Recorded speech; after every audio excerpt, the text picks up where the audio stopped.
Hello. Today I want to speak about the question, what is the living being? And to exemplify that, I want to speak about the lion species.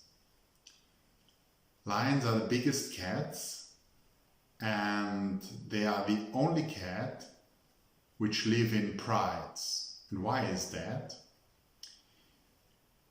When predators are present in wildlife, it's beneficial for all animals.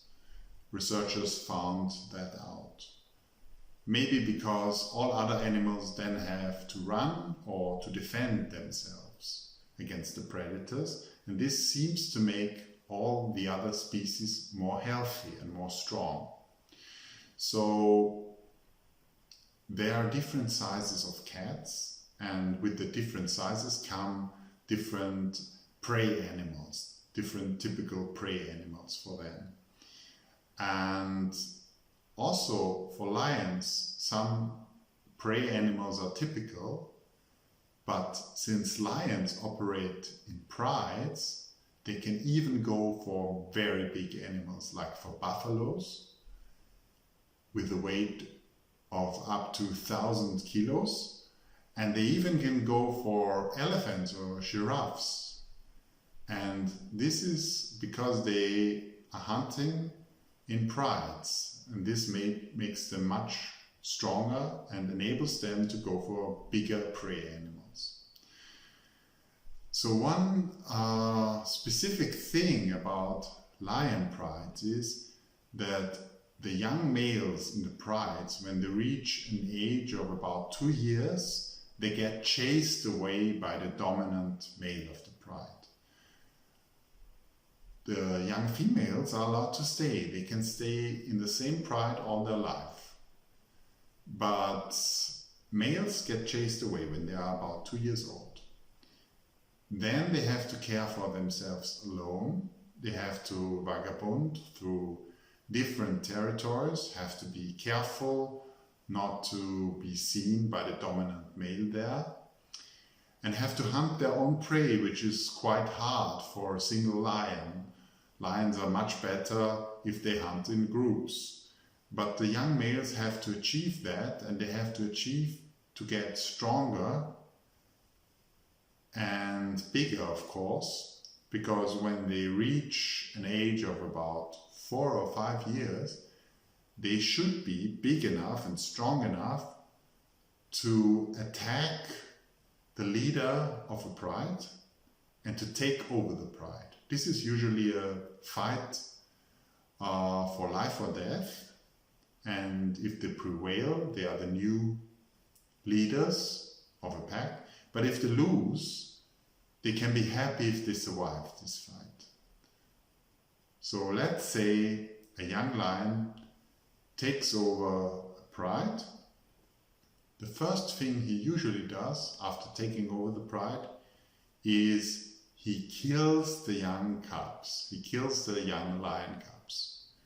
And this seems to be shocking for some people. Why do lions kill their own cubs? Why is this happening? But there is a reason for that. Actually, it's beneficial for the species as a whole. The reason is, when the cubs are still alive, their mothers are not ready for reproduction with the new dominant male. But once the cubs are killed, the females are ready for reproduction. And now you can ask, what difference does it make? I mean, you lose some time because the cubs are already there, and when the new dominant male reproduces with the females, it will take a while until new cubs will be born, right? The difference is, the crucial difference is that the cubs, the new cubs, will have his genetic information. And so the genetic change happens quicker. And this can be important when the conditions of the environment changes. An example, let's say the typical prey animal in this area for lions gets a bit faster. So big, strong lions might have problems to catch these prey animals when that happens. But smaller lions, which are usually quicker, are still able to catch it. So when something like that would happen, the bigger animals would get problems to get enough prey. And with time, they would get less and less because their chances to reproduce would get smaller. While the smaller ones, the smaller lions, would prospect. And after some decades or centuries, maybe the whole population would be smaller. The lion species in this area then would be smaller. And when the dominant males kill the cubs, this change can happen quicker because the genetic information is spread faster. And this can be crucial for the species as a whole because it strengthens its ability to adapt fast on changing conditions. Okay, so this is the explanation for something which might be still strange to believe, that it can be good for a species if they kill its own kind, but it's actually a fact. So when we look at lions, usually we say one living being is one animal, so one cat. But there is also another way to look at a living being. We could say not one cat is the animal, the species as a whole is the animal. So all lions together are just one animal. If you assume that, if you look at it that way, what could you say?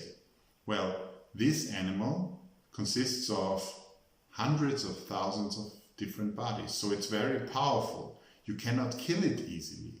You would have to kill all these single bodies to kill the animal. Because if you don't kill every one of them, the rest can still reproduce. Also, this living being doesn't die quickly because it lives in all the bodies. So when the bodies reproduce, it also lives in the new bodies. So somehow it never dies. I mean, it's of course not true, but it lives significantly longer. It lives for hundreds of millions of years. It could also die, you know, if all lions get killed. And some experts say in the wild, in 20 years, maybe this will be the case, then this animal would also die. But of course, it's a very powerful animal in regards of its lifetime and its ability to survive. And what does identify this animal? Well, it's the genetic code. The genetic code of a lion and also the instinct, because this